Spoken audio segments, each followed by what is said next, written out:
नमस्कार, स्वागत है आपका फेडरल देश में। मैं हूं नीलू व्यास। बिहार विधानसभा चुनाव के पहले चरण के नामांकन की अंतिम तिथि खत्म होने के बावजूद इंडिया गठबंधन में सीट बंटवारे को लेकर कोई आधिकारिक घोषणा नहीं हो सकी है। कांग्रेस ने गुरुवार रात को अपनी पहली सूची जारी करके 48 उम्मीदवारों के नाम घोषित किए, लेकिन गठबंधन के अन्य दलों ने अभी तक अपनी सूचियां सार्वजनिक नहीं की हैं। इस देरी का नतीजा ये हुआ है कि कम से कम 7 विधानसभा सीटों पर गठबंधन के सहयोगी दल एक दूसरे के खिलाफ मैदान में उतर आए हैं। हालांकि 20 अक्टूबर सोमवार तक नाम वापसी का मौका है और हो सकता है कि महागठबंधन इस मतभेद को दूर कर ले, लेकिन शनिवार की स्थिति यही है कि 7 सीटों पर महागठबंधन के सारे दल एक दूसरे के खिलाफ लड़ रहे हैं। इंडिया गठबंधन के नेता इसे मित्रवत मुकाबला यानी कि फ्रेंडली फाइट बता रहे हैं, लेकिन सत्ताधारी दलों ने इसे गठबंधन के भीतर टकराव के रूप में पेश किया है। दिल्ली से पटना तक कई दौर की बैठकों के बावजूद सीट साझेदारी पर कोई सहमति नहीं बन सकी, जिसके चलते आरजेडी, कांग्रेस, विकासशील इंसान पार्टी और communist party of India ML के नामांकन की अंतिम घड़ी तक टिकट बांटे गए। अब सवाल ये उठता है कि आखिर ये जो लैक ऑफ कोऑर्डिनेशन और जो एक लैक ऑफ क्लैरिटी दिख रही है महागठबंधन में, कि इतनी यात्रा और इतना अच्छा नैरेटिव उनके साथ होने के बावजूद अगर सीटों के बंटवारों पर कोई समन्वय नहीं बन सका है, तो आज इसके लिए जिम्मेदार कौन है? क्या जिम्मेदार आरजेडी है? क्या जिम्मेदार कांग्रेस है? कितनी उम्मीद बची हुई है कि अभी भी महागठबंधन के हाथों से जो ये फिसलता हुआ मोमेंटम है, क्या इसको महागठबंधन बचा पाएगा? ये सब बड़े सवाल हैं। आज इसी पर हम चर्चा करेंगे। हमारे साथ 2 खास मेहमान जुड़े हुए हैं। अशोक मिश्रा जी, वरिष्ठ पत्रकार, पॉलिटिकल कमेंटेटर हमारे साथ हैं बिहार से। आपका बहुत-बहुत स्वागत है। और हमारे साथ फैजान अहमद जी हैं, वरिष्ठ पत्रकार, पॉलिटिकल कमेंटेटर। सर, आपका भी स्वागत है। अशोक मिश्रा जी से शुरू करूंगी कि अशोक जी, ये क्यों लग रहा है कि महागठबंधन सीट बंटवारे में फेल होती हुई नजर आ रही है? और इसके लिए रिस्पॉन्सिबल कौन है? जिम्मेदारी किसकी है? क्या कांग्रेस को जिम्मेदार इसके लिए ठहराया जाए या आरजेडी को? जी। ये कहना उचित नहीं होगा कि वो लोग कंप्लीटली फेल कर गए हैं। प्रक्रिया डिलेड हो गई है और उन लोग की अंडरस्टैंडिंग आपस में होने में वो उन लोग जो भी इश्यूज थे उसको सॉर्ट आउट नहीं कर पाए, क्योंकि सीट शेयरिंग किसी भी गठबंधन में ये आज से नहीं है, कई सालों से मैं देख रहा हूँ कि सीट शेयरिंग के दौरान इस तरह की बातें आती रहती है कि नहीं ये सीट हमारा है, ये सीट आप यहाँ से ले लीजिए, पिछले बार आप हार गए थे, आपका डिफरेंस इतना था, इस बार आप नहीं हारे हैं, इससे पहले हमने अच्छा परफॉर्मेंस किया था। तो इस तरह की बातें इसमें चलती रहती। लेकिन जो इस बार का जो डिले हो गया है अभी तक में, और अभी तक आज के दिनों तक जब हम लोग बात कर रहे हैं, तब तक कंफ्यूजन बरकरार है कि कौन कितना सीट पे लड़ रहा है। वो क्लैरिटी के साथ पब्लिक में, मीडिया में ये बातें नहीं आ पाई है, पब्लिक में नहीं आ पाई है, मीडिया में नहीं आ पाई है। आप आपस में आप लोग के अगर कोई गठबंधन के विभिन्न दल ये मान के कहते हैं कि हाँ मैंने अपना सिंबल उसको दे दिया, कोई कंफ्यूजन नहीं है। लेकिन पब्लिक में जिस तरीके से आपके राजनीतिक जो राइवल ने जिस तरीके से, उन लोगों में भी डिफरेंसेस था, एनडीए में बीजेपी में डिफरेंसेस था, जेडीयू में डिफरेंसेस था, नीतीश कुमार तक नाराज हो गए थे जब रत्नेश सदा की बात आई थी कि रत्नेश सदा को टिकट क्यों नहीं दिया गया। उन्होंने अपने दल के ही 2 वरिष्ठ नेताओं को बुला के रात में उससे उनको डांट फटकार लगाई थी। तो कंफ्यूजन तो वहां भी था, कंफ्यूजन कंटिन्यू किया, कई अभी कंफ्यूजन भी अंदर में है, अंदर खाने में अभी भी कई कंफ्यूजन चल रहे हैं। लेकिन पब्लिक में वो लोग ये कि ये पार्टी इतने सीट पे लड़ेगी, 102, 102, 29 और 6-6, ये चारों गठबंधन, चारों दलों ने ये डिक्लेरेशन, ज्वाइंट डिक्लेरेशन दे, ज्वाइंटली ट्वीट भी कर दिया और अलग अलग अपना कैंडिडेट भी उसमें डाल दिया, जो जिसका भी जो कैंडिडेट। तो उन लोगों की इस मामले में एक बढ़त दिखती है कि डिस्पाइट डिफरेंसेस, डिफरेंसेस होने के बावजूद, नंबर ऑफ सीट्स पे डिफरेंसेस था, कैंडिडेट्स पे डिफरेंसेस था, उसके बावजूद वो एक दिन आगे बढ़ गए। आपको एक एडवांटेज था पहले, जब आपने वोट अधिकार यात्रा शुरुआत की थी, सब साथ दिखे थे, यूनिटी दिखाई पड़ी थी लोगों के बीच में कि नहीं, ये यूनाइटेड है, महागठबंधन मजबूत है और आपको साथ देने के लिए देश के दूसरे राज्यों से वरिष्ठ नेता भी आपके सहयोग में आए थे और एक सॉलिडारिटी जिसको बोलते हैं मजबूत महागठबंधन का आपने मैसेज लोगों के बीच में, वोटरों के बीच में दिया था।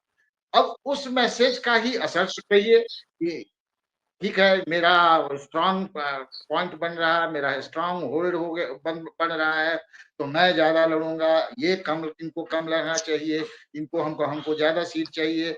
लेफ्ट ने भी कहा कि हमको ज्यादा सीट चाहिए, वीआईपी ने भी कहा कि हमको ज्यादा सीट चाहिए। तो इस तरह का लोभ, जो राजनीतिक लोभ का जो इन लोगों के बीच में आपस में कि अब सत्ता आने वाली है तो अभी जितना लेना है ले लो, ये दिमाग में आ गई कि सत्ता आने वाली है तो अभी जितना मांगना है मांग लो, डिप्टी चीफ मिनिस्टर हम होंगे तो वो पद का बंटवारा करने लगे ये लोग। उसी में जो हमको लगता है, जो हमारा अपना देखना है कि उसी में ना नंबर ऑफ सीट हो पाया है अभी तक कायदे से, जो पब्लिक के बीच में ये नहीं है कि अभी तक क्लियर कि राजद के का कितने सीटों पे राजद लड़ रहा है, कितने सीटों पे कांग्रेस लड़ रहा है। कांग्रेस ने डिक्लेयर किया सीट 48 और एक आदमी को उसमें उसने टिकट दे दिया है जाले से, तो वो पब्लिक डोमेन में आ गया है, तो 49 सीट। लेकिन 243 में रेस्ट ऑफ द सीट्स किसके पास है? हाँ, वीआईपी ने कल ये घोषणा की कि हम 15 सीट पे लड़ेंगे, लेकिन राजद ने कोई घोषणा अभी तक नहीं की है। लेफ्ट का सीपीआईएमएल ने घोषणा कर दी, तो लेकिन वो यूनिलैटरल है, आप अपना अपना निकाल रहे हैं। लेकिन कॉमन एक साथ कि मैं इतने पे लड़ रहा हूँ, ये इतने पे लड़ रहे हैं, इनका यही कैंडिडेट होगा, इसका असर ये हुआ है कि 10 से करीब 10 के आसपास सीटों पे कंफ्यूजन है। कहीं फ्रेंडली फाइट है, कहीं दो दो नॉमिनेशन हो चुके हैं। सीपीआई और कांग्रेस में ज्यादा तकरार हो रहा है, कांग्रेस और राजद में 2 जगह तकरार हो रहा है। तो इससे मैसेजिंग तो अच्छा नहीं जा रहा है, डेफिनेटली अच्छा नहीं जा रहा है और लोगों में कंफ्यूजन हो रहा है। तो जो आपको एक पहले से बेनिफिट मिला हुआ था वो लूज होता हुआ दिखता जा रहा है, वो हाथ से निकलता हुआ दिखता हुआ जा रहा है। तो इसका घाटा तो लोगों में होगा, कंफ्यूजन होगा। जिस तरीके से आप उसमें एक और लाइन में आपको जोड़ना चाहूंगा कि एक तीसरा शक्ति उभर के निकला था जनसुराज के। तो जनसुराज जो निकला तो उसने भी बहुत सारी आशाएं लोगों में दिखाई थी कि हम स्वच्छ राजनीति की बात करेंगे, लेकिन वहां भी उसी तरह का कंफ्यूजन हुआ। वहां भी वही पुराना बिहार में जो जातीय कंसिडरेशन होता है उसके तहत उन्होंने घोषणा की सीटों की। वहां बहुत कंफ्यूजन है, लोग विरोध में आ गए हैं। तो वही सिंड्रोम हमको कुल मिला के ये महागठबंधन में भी अभी तक दिख रहा है और इसका खराब असर इनके इलेक्टोरल परफॉर्मेंस पे कुछ एरियाज में, कुछ एटलीस्ट उन सीटों पे जहां कंफ्यूजन है निश्चित पड़ेगा। ठीक है। अब मैं फैज़ान जी के पास आती हूँ कि फैज़ान जी ये जो कन्फ्यूज़न महागठबंधन में दिख रही है आपको क्या लगता है कि क्या मोमेंटम अब ग्रैंड अलायंस या महागठबंधन के हाथ से छूटता हुआ नज़र आ रहा है? बावजूद इसके कि इतनी अच्छी वोटर अधिकार यात्रा हुई और आरजेडी से तेजस्वी यादव और राहुल गांधी एक साथ एकजुट नज़र आए। यहाँ तक कि पार्टी वर्कर्स जितने भी थे कार्यकर्ता दूसरी पार्टी का फ्लैग लेकर उन यात्राओं में चल रहे थे। इसके बावजूद अगर सीट शेयरिंग नहीं हो पाई, तो फिर ये क्या दिखाता है? ये किस बात का संकेत है? देखिए नीरू, मैं ये तो नहीं कहूँगा कि महागठबंधन के हाथ से फिसलता हुआ नज़र आ रहा है या उनके हाथ से निकलता हुआ। लेकिन अब लोग ये कहने लगे हैं कि जो राहुल गांधी की 15 दिन की यात्रा हुई, वोटर अधिकार यात्रा, अब लोग ये कहने लगे हैं कि साहब ये जो यात्रा हुई और इसमें सभी माने महागठबंधन में जितनी भी पार्टियां हैं, वो तेजस्वी यादव भी थे, वो दीपांकर भट्टाचार्य भी थे, सीपीआई सीपीएम के लोग भी थे, मुकेश साहनी भी थे, वीआईपी का बड़े, सभी लोग उनकी गाड़ी पर वो घूम रहे थे, चल रहे थे। तो ऐसा लगता है कि जैसे ये फोटो अपॉर्चुनिटी हो रही थी ज्यादा, चाहे वो ओपन जीप पे सवार होके चल रहे हो या मोटरसाइकिल से घूम रहे हो या पैदल चल रहे हो, ये फोटो अपॉर्चुनिटी ज्यादा थी, यूनिटी नहीं थी उन लोगों में। और ये जाहिर हो गया कुछ दिन के बाद ही जब बातचीत शुरू हुई सीट डिस्ट्रीब्यूशन की और कैंडिडेट के सिलेक्शन की, तो ये साफ पता चल गया कि उन लोगों में यूनिटी बिल्कुल नहीं है और कोई भी ये नहीं चाह रहा है कि हमसे ज्यादा कोई आगे बढ़े या हम जितनी सीट चाह रहे हैं वो हमको मिल जाए। अब वीआईपी का वो था कि हमको इतनी सीट मिलनी चाहिए, हमको मैं इसका उप मुख्यमंत्री बनूंगा। कांग्रेस का था कि हमको इतनी सीटें मिलनी चाहिए और अच्छी सीटें, क्वालिटी सीटें मिलनी चाहिए। तो इस तरह की बातें तो ठीक है, अलायंस में इस तरह की बातें होती हैं, लेकिन इस तरह की बातें अलायंस में बहुत पहले से सब आपस में बैठ कर के तय कर ली जाती हैं और जब सब कुछ तय हो जाता है, तब फिर पब्लिक डोमेन में ये बातें आती हैं कि भाई कौन कितनी पार्टियों पे लड़ रहा है। यहाँ तो पब्लिक डोमेन में अभी तक आज की तारीख तक नहीं आया कि कौन कितनी पार्टी पर लड़ रहा है, लेकिन पब्लिक डोमेन में ये ज़रूर आ गया है कि इन लोगों में यूनिटी नहीं है, इन लोगों में आपस में बहुत ही झगड़ा है और उसकी वजह इसका नतीजा ये है कि देखिए सीटों का अनाउंसमेंट नहीं किया जा सका और आज कई-कई क्षेत्रों में ये है कि जिसको हम लोग कहते हैं फ्रेंडली फाइट या दोस्ताना मुकाबला। दोस्ताना मुकाबला क्या होता है? मुकाबला, मुकाबला ही होता है। वैसा तो है नहीं कि एक कैंडिडेट हमारे आरजेडी को 1000 वोट आया और कांग्रेस वाले को 900 वोट आया तो बोले कि मेरा 100 वोट आपने लिया, आप जीत जाइए। ऐसा ये तो है, ये दोस्ती में तो यही होना चाहिए। दोस्ती तो ये है नहीं, दोस्ताना मुकाबला कोई नहीं है। इसलिए देखिए बहुत जगह कन्फ्यूज़न हो गया है इसकी वजह से। और ऐसी 8, 9, 10 जगह हैं, कंस्टिट्यूएंसीज़ हैं जहाँ 2-3 पार्टियाँ, कम से कम 2 पार्टी तो ज़रूर हैं महागठबंधन की, जिनके उम्मीदवार खड़े हो गए हैं और वो लड़ रहे हैं। अब इसी में मैं एक आपको एग्ज़ाम्पल दे रहा हूँ, एक मिसाल दिखा रहा हूँ कि जो आज तक कभी किसी भी क्षेत्र में, पूरे देश के किसी भी क्षेत्र में आज तक ऐसा नहीं हुआ है कि एक ही आदमी 2 पार्टी के सिंबल पर इलेक्शन लड़ रहा हो। ये हुआ है हमारे यहाँ आलमनगर नाम के जो क्षेत्र है विधानसभा क्षेत्र, वहां से नवीन कुमार नाम के आदमी ने पहले आरजेडी का सिंबल लेकर के नॉमिनेशन फाइल किया, अपना पर्चा भरा और फिर उसी दिन थोड़ी देर के बाद वही आदमी, वही नवीन कुमार विकासशील इंसान पार्टी जो कि महागठबंधन की एक पार्टी है, उसके सिंबल पर जाकर के उसने नॉमिनेशन फाइल कर दिया। इलेक्शन कमीशन के वेबसाइट पर ये एक आदमी का नाम पर 2 जगह माने 2 पार्टी के नाम पर उसने नॉमिनेशन फाइल किया है। ये इलेक्शन कमीशन के वेबसाइट पर वायरल हो चुका है। तो ये सिचुएशन क्यों आई? इसके लिए कौन ज़िम्मेदार है? इसके लिए कोई जनता तो ज़िम्मेदार है नहीं। इसके लिए तो ज़िम्मेदार पार्टियाँ ही हैं ना। तो उसमें पार्टियों में अब आप खोजिए कि भाई इसके लिए कौन ज़्यादा ज़िम्मेदार, तो मुझे तो लगता है कि बिहार में ठीक है, ये महागठबंधन का ये जो सही बात है, आरजेडी और लीडर जो है कांग्रेस वो तो आरजेडी है। नहीं, फैज़ान जी, मुझे ये बताइए कि क्या आरजेडी और कांग्रेस दोनों एक-दूसरे के लिए बिग बॉस साबित होने की कोशिश कर रहे थे? और क्या जो कांग्रेस की तरफ से अब जैसे कृष्णा लबरू हैं, राजेश राम जी हैं, ये लोग क्या ये चीज़ें मैनेज नहीं कर पाए? ज़ाहिर है कि मैनेज नहीं कर पाए। अच्छा अभी आपने इनका बिहार के जो कांग्रेस अध्यक्ष राम जी हैं, उनका नाम लिया। उनके यहाँ भी फ्रेंडली फाइट हो रही है। और फ्रेंडली फाइट ये 2 पार्टियों के बीच में, 2 गठबंधन की पार्टियों के बीच में नहीं, दोनों कैंडिडेट कांग्रेस के हैं।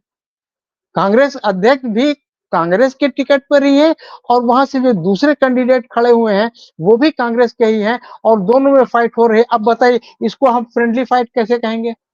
ये फ्रेंडली फाइट के तो उसमें आता भी नहीं है। खैर बहरहाल लेकिन इस तरह की बातें इसका मतलब इसीलिए हुई कि total lack utter lack of coordination था, अटर लैक ऑफ अंडरस्टैंडिंग थी।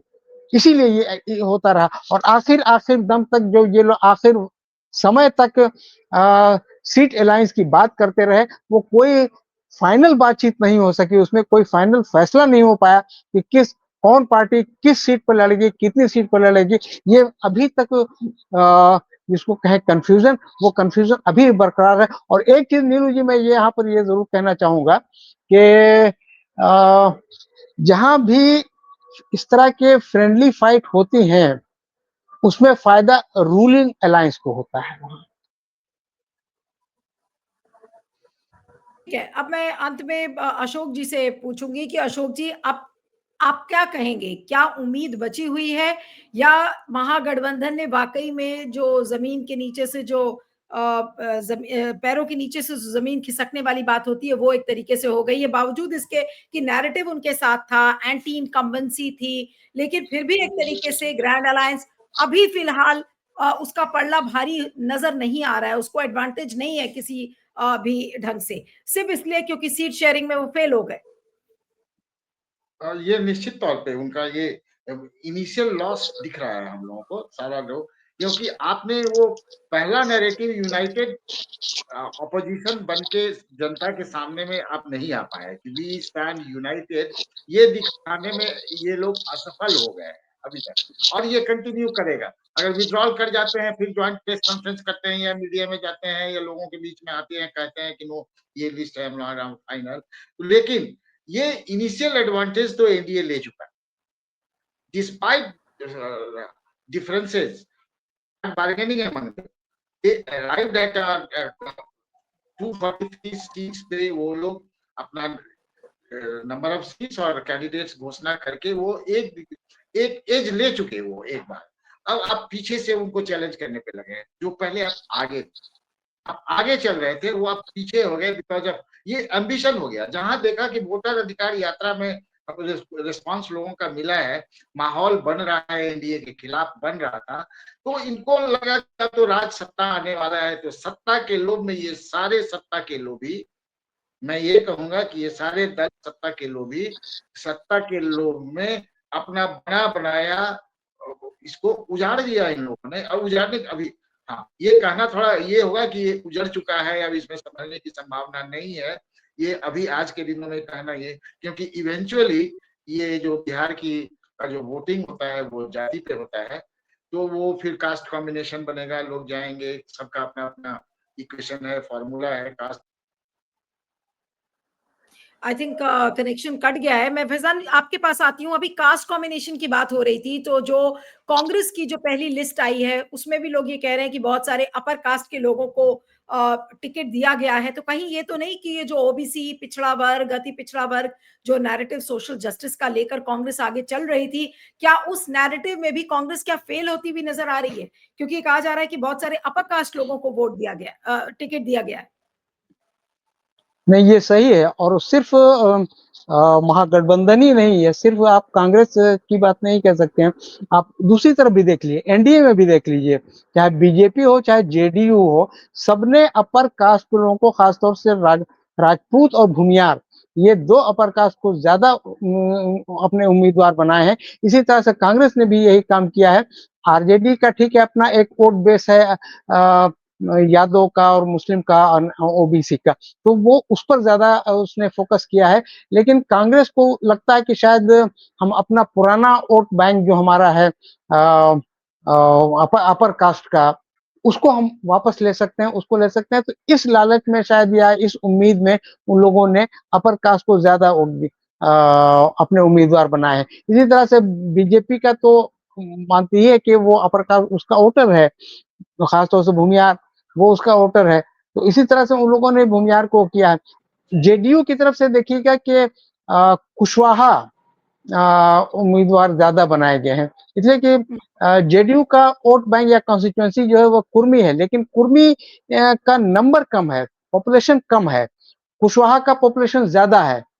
तो इसलिए उन लोगों ने भी कुशवाहा को ज्यादा उम्मीदवार अपने वो टिकट दिए हैं, क्योंकि ये देखिए उन लोगों की अपनी अपनी जो सामाजिक संरचना है उन उन पार्टियों की, उस हिसाब से वो काम कर रहे हैं। बिल्कुल। ठीक है, अब मैं अंत में, आप डिस्कनेक्ट हो गए थे अशोक जी, आप अपनी बात को पूरा कर लीजिए, फिर मैं कार्यक्रम खत्म करती हूँ। जी, बोलिए। हाँ, तो मैं ये कह रहा था कि सबका कास्ट कॉम्बिनेशन है, वो कास्ट कॉम्बिनेशन के हिसाब से ही वोटिंग होगा। और जैसा फैजान अभी बीच में आप फैजान से बात करें, उसमें लग रहा था कि सबका अपना अपना एक चीज मुझे समझ में आता है कि जो कांग्रेस है वो जो दूसरे तरीके से सोच रही है, कांग्रेस को जो ये लगता है कि हमारा पुराना अपर कास्ट मुस्लिम और दलित वोट बैंक वापस लौट गया है, तो अगर ये सोच है कांग्रेस की, तो मैं इसमें बिहार में, एटलीस्ट बिहार में, रेस्ट ऑफ द कंट्रीज में ये संभव है या हो रहा है या हो चुका है, लेकिन बिहार में as long as Lalu Prasad या नीतीश कुमार यहाँ हैं, तो नीतीश कुमार अति पिछड़ा पिछड़ा लव कुश के नेता आज भी हैं, रहेंगे जब तक वो हैं इस राजनीति में, तब तक उनका पॉलिटिकल एंड नहीं हो जाता किसी भी कारण से। और लालू यादव अभी भी हैं, तो वो उसके सामाजिक न्याय के नेता आज भी वही हैं। जो अपर कास्ट है वो चूंकि लालू प्रसाद से उनको कुछ राजनीतिक द्वेष है, तो वो राजनीतिक द्वेष के कारण उनके साथ नहीं जाते हैं, तो जो उनका अपोजिट पार्टी होता है उसमें चले जाते हैं। तो अगर कांग्रेस को लगता है कि ये हमारा रिवाइव हो गया है, अब ये लालू यादव से छीन लिया है हम लोगों ने, तो ये गलतफहमी है, ये हमारी गलतफहमी है, उनको ये गलतफहमी ये नहीं पालना चाहिए। नीलू, आप जानती हैं कि ये कहावत है कि करंट जब फ्लड हो और करंट ज्यादा हो तो वहां पर पैर नहीं जमाया जाता है, पैर आप तैर के पहले किनारे आइए, तब अपना फुटहोल्ड स्ट्रांग कीजिए, देन ओनली यू कैन, तभी आप सरवाइव कर सकते हैं। बीच करंट में अगर आप पैर जमाने की कोशिश करेंगे तो आप बह के चले जाएंगे। तो अभी कांग्रेस अगर ये सोच रही है तो ये उनका यही गलती है कि बीच करंट में वो अपना पैर जमाने की कोशिश कर रहे हैं, उनको पहले किनारे आना चाहिए। पिछली बार उनको बिल्कुल। 20 सीट थी, इस बार उनको जब आज 70-80 लड़ रहे हैं या 60 लड़ रहे हैं, तो उसमें ज्यादा से ज्यादा सीट सहयोगी दलों के समर्थन से जीत के आना चाहिए, तब कोई आगे की रणनीति बनानी चाहिए, मेरा ये मन। बिल्कुल। चलिए, तो देखना होगा कि क्या जो महागठबंधन है वो अपनी नाव को बचा पाता है, नहीं बचा पाता। अभी तो फिलहाल वो मोमेंटम खोता हुआ नजर आ रहा है, क्योंकि सीट शेयरिंग पर बहुत ज्यादा कुछ समन्वय नहीं बनता हुआ नजर आ रहा है। आप दोनों का बहुत बहुत शुक्रिया, Ashok Mishra ji, Faizan ji, thank you so much for joining. धन्यवाद।